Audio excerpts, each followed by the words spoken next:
Please welcome my guest, Dr. Joshua Winslow, with NHRMC Physician Group, Cape Fear Heart Associates, and now part of Novant Health.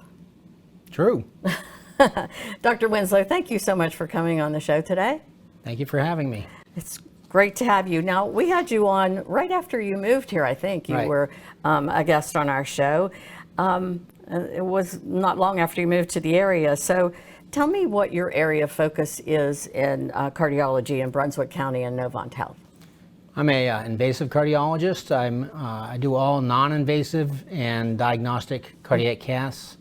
So I'm kind of a jack of all trades, and it's a good fit for me here. Yeah, well, we're really happy to have you. Tell me about what services that you offer at your clinic.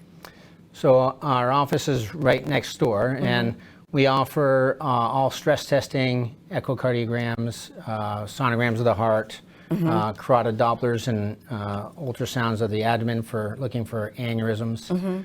And then we see we interrogate defibrillators and pacemakers, everything that you need as an outpatient. So if you have one of those devices, you can check that at the clinic. That's great. So tell me about the testing and services that are provided here at Novant Health Brunswick Medical Center. All the same services, outpatient and inpatient, nuclear stress tests, echocardiograms. We do transesophageal echocardiograms, which are specialty echoes where we have you swallow a small tube under sedation and get closer to the heart, get better pictures. We do that here. They offer more, our fine vascular surgeons read the peripheral vascular studies, Dopplers, and some carotids here as well. I know that at Novant Health Brunswick Medical Center, they offer diagnostic heart catheterizations. Can you talk to me more about that? Yeah, when I came here, we restarted a cardiac catheterization program. That's an invasive look. We put catheters in an artery, get access to an artery, and do angiograms on the coronary arteries. We do diagnostics only here. We don't have interventional at this point, but we have that as a service to work up valvular heart disease, coronary artery disease, and we're doing that twice a month here. Well, who's an ideal candidate for the diagnostic cath here? Right. The ideal candidates are people that are pre-valvular heart disease workup, where we're not planning on doing an intervention because we don't do interventions here.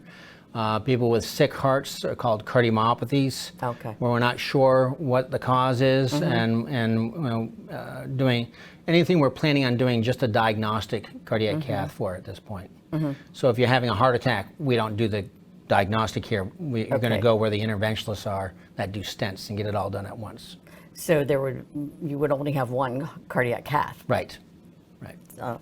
That's really good information. I knew we did them here, but I wasn't sure who would be a great candidate for that. Today, I know you know it's September's National Atrial Fibrillation Awareness Month. And so I wanted to talk a little bit about AFib. So I know if you let it go and it's not controlled, it is a risk factor for strokes and what have you. But can you talk to me about the symptoms of AFib? What does that feel like? Well, atrial fibrillation is when the small chambers at the top of the heart go into electrical storm. And two things happen. Your heart is going to run as fast as it can because it's being bombarded by the electrical impulses from above. So even at rest, your heart's going to go at running speed. So your heart rate goes fast. Second, with electrical storm, the atria don't contract. They just kind of sit there, and the blood flows through them like a passive conduit.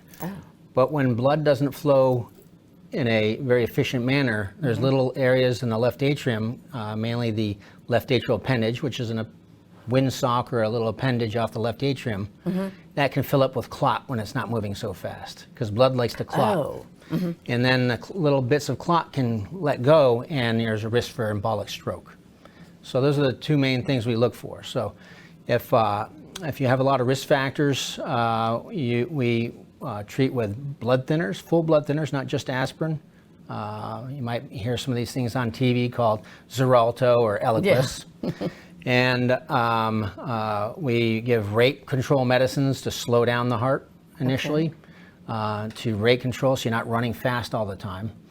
And ultimately, there's a variety of treatments for atrial fibrillation, antiarrhythmics, and getting you out of it would be a cardioversion where we make you sleepy and shock the heart. All the way through antiarrhythmics to even electrophysiology studies and called ablations, where they try to cure you of the AFib with a catheter-based procedure. Symptoms would be shortness of breath, chest pain, palpitations, fatigue. Hopefully, your first presentation wouldn't be a stroke, but it is a major cause for stroke. And another symptom is no symptoms at all. People might not know they have AFib. And you wouldn't feel that? Many people don't. And so that's, well, that's scary. Yeah, sometimes we find it incidentally, or when they come in for a procedure, they go into it. So yeah, it's a bit scary. I think with a lot of the technology nowadays, people with their Fitbit watches and whatnot, are picking up more of that. Yeah. Well, can you go in and out? Yes, you can go in and out. And the risk for stroke is the same for going in and out as being in it all the time. Wow, that's an interesting topic. And it's the most common arrhythmia known to man or woman. It's very common. I would say half my inpatient consults are AFib. Really? Yeah. Well, I know someone, and he usually knows when he's out, Right. and he just calls the doctor, and then they work on it together. And, Right. you know. I think it's important if you're having these symptoms to see a cardiologist, at least your primary care doctor, get checked out, and then a referral from a cardiologist if they're finding atrial fibrillation. That's good. I know I asked you this last time, but I think it bears repeating. I think most of our viewers, I know I am, interested in my heart health, and I think that most people are. Can you give me some general tips that we can go by just to support our heart health? I would say getting regular aerobic. Go on a diet, right? Regular aerobic exercise, 20 to 30 minutes at least 5 times a week. Yeah. And trying to emulate a plant-based diet the best you can. Dr. Dave Ornish has written books and has done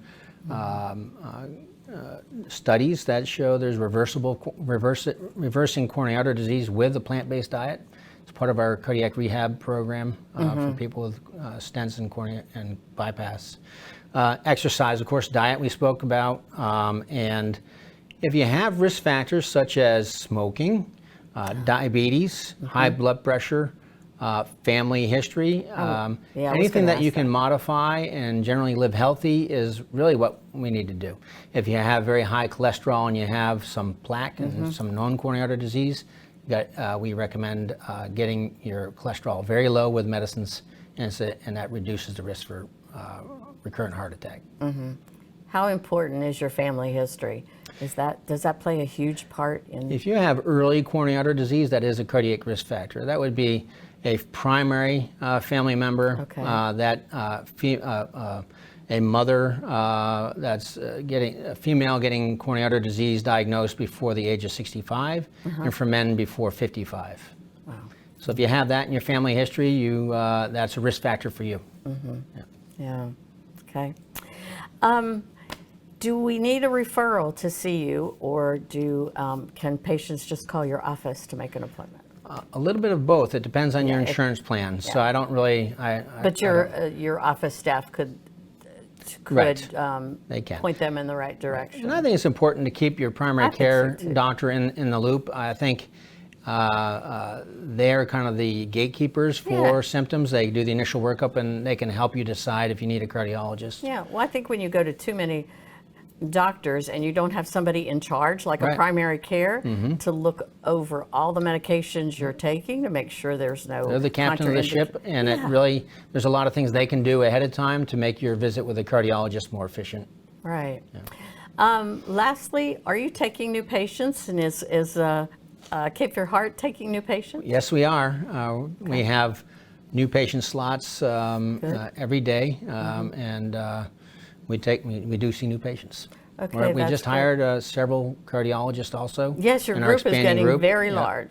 Yeah. So Yeah, and you see patients in multiple locations, so that's really good for we the do. patient. Yeah. So, well, thank you so much for coming back on the show. It's always a pleasure to have you. I always learn something new, and I look forward to seeing you soon. June, thanks for having me. You're quite welcome. Okay.